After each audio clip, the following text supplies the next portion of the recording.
নমস্কার বন্ধুরা, অর্চনার কিচেনে আপনাদের সবাইকে স্বাগত। আজকে চলে এসেছি একটা সুন্দর রেসিপি নিয়ে। রেসিপিটা হলো ব্রোকলির রেসিপি। তার জন্য আমি উনানে একটা কড়াই বসিয়ে দিয়েছি, আর তাতে কিছুটা জল আর একটু লবণ আর হলুদ দিয়ে এই ব্রোকলিটা ছোট ছোট করে কেটে রেখে দিয়েছি। এটা আমি ভালো করে ধুয়ে কেটে রেখেছি। এটা আমি এক দেড় মিনিটের মতো ভাপিয়ে নেব। খুব বেশি ভাপালে হবে না, অল্প একটু ভাপিয়ে নিতে হবে।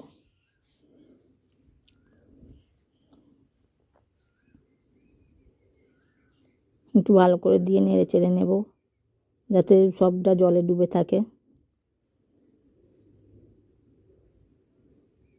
ব্রোকলিটা আমার এক দেড় মিনিটের মতো ভাপানো হয়ে গেছে। এবার কড়াই থেকে নামিয়ে ছেঁকে নেব জলটা। ছেঁকে নিয়ে এবার কড়াই আবার উনানে বসিয়ে দিয়েছি, আর দিয়ে দিয়েছি 4 চামচের মতন সর্ষের তেল, আর একটু জিরে দিয়ে দিয়েছি, আর একটা কাঁচা লঙ্কা দিয়েছি, শুকনো লঙ্কা দিয়ে দিয়েছি একটা, আর একটা তেজপাতা দিয়ে দিলাম ফোড়নে। এবার ফোড়নটা একটু ভালো করে ভেজে নেব।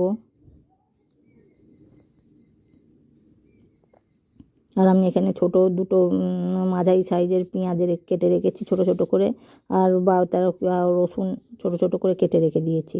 এগুলো আমি ভেজে নেব একটু। প্রথমে রসুনগুলো আমি দিয়ে দিলাম,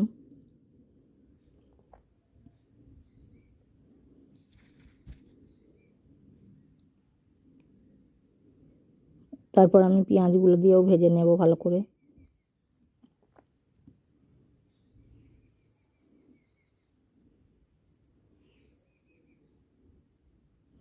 এখানে আমি জিরে, লঙ্কা, কাঁচা লঙ্কা আর আদা বেটে রেখে দিয়েছি মশলার জন্য।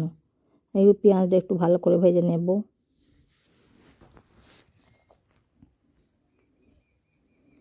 মাঝে মাঝে ভালো করে নেড়ে চেড়ে দিতে হবে, নাহলে নিচের দিকটা পুড়ে যাবে।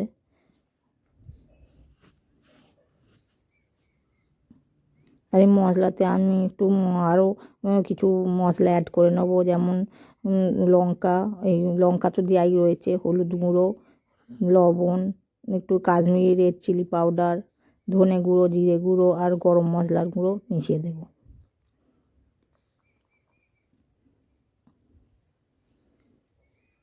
এদিকে আমার পেঁয়াজটা ভাজা হয়ে গেছে। এবার একটু গ্যাসের আঁচটা লো করে আমি মশলাটাও দিয়ে দিলাম।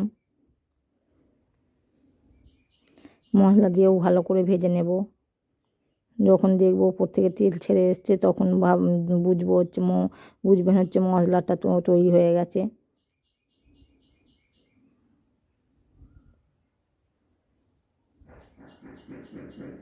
আর এখানে আমি 50 গ্রামের মতো টক দই নিয়েছি, এটা আমি ফেটিয়ে রাখছি। কড়াই থেকে মশলা থেকে তেল ছেড়ে এসেছে। এবার আমি টক দইটা দিয়ে ভালো করে নেড়ে চেড়ে নেব।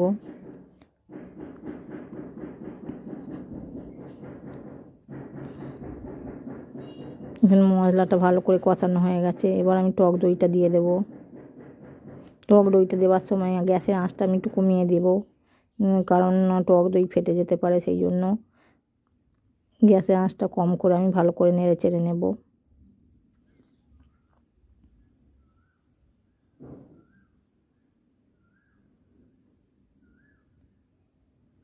ভালো করে নেড়ে চেড়ে নিয়ে গ্যাসের আঁচটা আমি বাড়িয়ে দিয়েছি।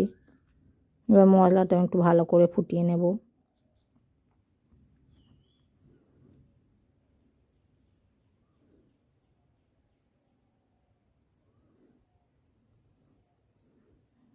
মাঝে মাঝে ভালো করে নেড়ে চেড়ে দিতে হবে। ব্রোকলি খাওয়া খুবই ভালো। এইরকম করে ব্রোকলি রান্না করে আপনারা খেয়ে দেখবেন, খেতে অসাধারণ লাগে। আমি অল্প একটু চিনি দিয়ে দিলাম, যাতে টক দই দেওয়া রয়েছে, যাতে স্বাদটা ব্যালেন্স হয়, সেই জন্য একটু চিনি দিয়ে দিলাম। ব্রোকলিগুলো, সেদ্ধ ব্রোকলিগুলোও দিয়ে দিলাম। ব্রোকলিগুলো দিয়ে ভালো করে নেড়ে চেড়ে নিলাম।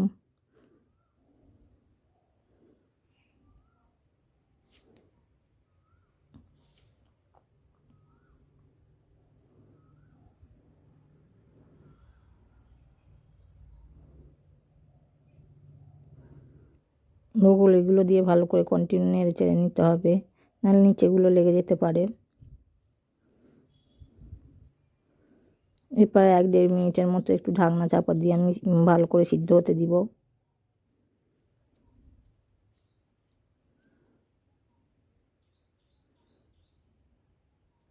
1-1.5 মিনিট পর আমি ঢাকনা চাপা খুলে ভালো করে নেড়ে চেড়ে নেব। আর দিয়ে দেবো 1 মুঠো ধনেপাতা কুচি। ধনেপাতা কুচি দিয়েও ভালো করে আমি নেড়ে চেড়ে নেব। রান্নাটা আমার প্রায় খাবার জন্য রেডি হয়ে এসেছে। আমি অল্প একটু 1-1.5 মিনিটের মতো নেড়ে চেড়ে আর একটু ভেজে নেব।